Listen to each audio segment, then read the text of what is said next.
দেশের ৫ বিভাগে ৪৮ ঘন্টার জন্য তাপপ্রবাহের সতর্ক বার্তা দেওয়া হয়েছে। কয়েকদিন পর আবার তাপমাত্রা বাড়ায় বেড়েছে অস্বস্তি। এই মুহূর্তে রাজধানীর খামারবাড়ি এলাকায় আছেন সহকর্মী মুজাহিদ শুভ।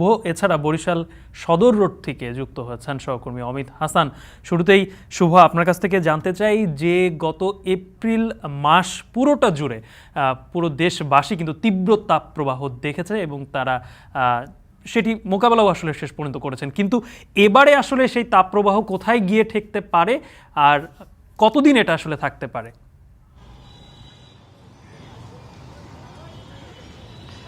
গালিব, তাপপ্রবাহ যে আসলে কমেছিল বৃষ্টির কারণে, সেটি বৃষ্টির যে রেশ আমরা প্রায় সপ্তাহ জুড়ে দেখেছি যে তাপমাত্রা কমে গেছিল, সেটি কিন্তু আবারও ধীরে ধীরে বাড়ছে। এবং বলা হয়েছে আবহাওয়া অধিদপ্তরের পক্ষ থেকে যে আজকে যেমন গতকালকে যেমন ৩৬.৩ সেলসিয়াস তাপমাত্রা কথা বলা হয়েছিল, সেটি কিন্তু আরও ৪৮ ঘন্টাতে আরও ১ ডিগ্রি বা ১.৫ ডিগ্রি পর্যন্ত আসলে বাড়তে পারে। তবে আমরা এখানে দাঁড়িয়ে যেটি দেখছি ঢাকা শহরে যে যেই এলাকায় আসলে বেশি গাছ আছে সেই জায়গায় কিন্তু আসলে বাতাস বইছে, কিন্তু সেটি তুলনামূলকভাবে একটু কম অস্বস্তির। কিন্তু যেই জায়গাতে আশেপাশে যেমন কোনো গাছ নেই সেই জায়গাতে কিন্তু আসলে সেই তাপমাত্রাটি আসলে অসহনীয় পর্যায়ে যাচ্ছে। আমরা সাধারণ মানুষের মধ্যে দেখছি অনেকেই ছাতা নিয়ে বের হচ্ছে, বা আমরা কোনো রিক্সাওয়ালাকে দেখেছি তারা একেবারে খালি গায়ে তারা রিক্সা চালাচ্ছেন।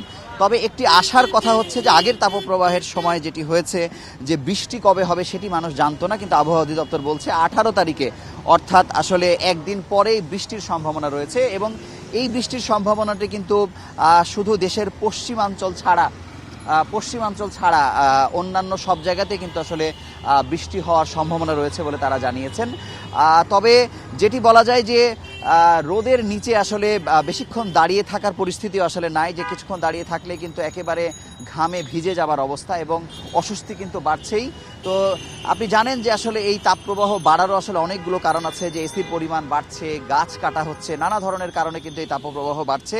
তবে বৃষ্টি হলেই কিন্তু আমরা দেখি যে অন্তত ৪, ৫, ৬ দিন পর্যন্ত কিন্তু এটার রেশটা থেকে যায় এবং পরিবেশ কিন্তু অনেকটাই শীতল থাকে। কিন্তু আজকে যেটা দেখছি যে কয়েকদিন আগে থেকে যে একেবারে সকালের শুরুর দিকে কিছুটা পরিবেশ শান্ত থাকে, বা রাতে শেষ রাতের দিকে দেখা যায় যে একটু আরামদায়ক পরিস্থিতি থাকে, কিন্তু একেবারে দুপুর গড়ানোর পর থেকে বিকেল পর্যন্ত বা সন্ধ্যার পরও কিন্তু বেশ তাপপ্রবাহ কিন্তু খুব অস্বস্তিকর থাকে। কিন্তু ওই একই কথা আবারও বলছি যে আশার বাণী হচ্ছে যে আগামী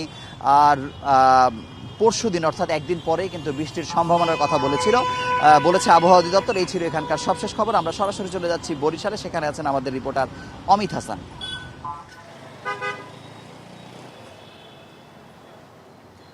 জি শুভ, ধন্যবাদ আপনাকে। বরিশালেও কয়েকদিন বৃষ্টিতে কিছুটা স্বস্তি মিললেও তবে এখন আবারও সেই তাপমাত্রা কিন্তু বেড়েছে এবং যার ফলে অস্বস্তিতে পড়ছেন নগরবাসী সহ খেটে খাওয়া যেসব মানুষ রয়েছে সেই সব মানুষ।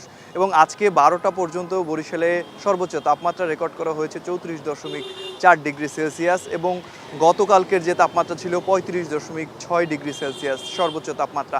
এবং 6 তারিখ, 7 তারিখ, 8 তারিখ, 11 তারিখ, 12 তারিখ বৃষ্টি ছিল কিছুটা, তবে 6 তারিখে সর্বোচ্চ বৃষ্টিপাত হয়েছিল বরিশালে 75 মিলিমিটার এবং এরপরে যে বৃষ্টিপাত হচ্ছে সেটা খুবই সামান্য। তবে কিছুটা স্বস্তি মিললেও আবারও যে তাপমাত্রাটা বৃদ্ধি পেয়েছে এতে কিন্তু অস্বস্তিতে পড়ছে নগরবাসী। এবং যারা খেটে খাওয়া মানুষ রয়েছেন তাদের সাথে আমরা কথা বলেছি, তারা বলছেন যে আসলে এই রোদে কিংবা এই তাপমাত্রায় আসলে কাজ করতে কিছুটা সমস্যায় পড়ছেন। এমনকি তারা আরও বলছেন যে পেটের দায়ে আসলে এই তাপমাত্রা উপেক্ষা করেই তাদেরকে কাজে নামতে হচ্ছে। এবং এই রাস্তার পাশে কিংবা রাস্তায় যারা চলাফেরা করছেন তাদের কিন্তু আসলে একটা জায়গায় দাঁড়িয়ে থাকা খুব কঠিন হয়ে যাচ্ছে। তারপরও তারা হাঁটছেন, বলছেন যে ভাবসা একটা গরম কিন্তু তাদের অনুভূত হচ্ছে এবং বাতাসের পরিমাণ খুবই কম, যার কারণে তাপমাত্রার যে অসহনীয় যন্ত্রণা সেটি কিন্তু তারা ভোগ করছেন বলেও জানিয়েছেন। একই সাথে আমরা দেখেছি যে নদীতে কিংবা বিভিন্ন গাছের নিচে কিন্তু খেটে খাওয়া মানুষ যারা রয়েছেন, কর্মজীবী মানুষ যারা রয়েছেন তারা বসে কিছুটা বিশ্রাম নিচ্ছেন। তবে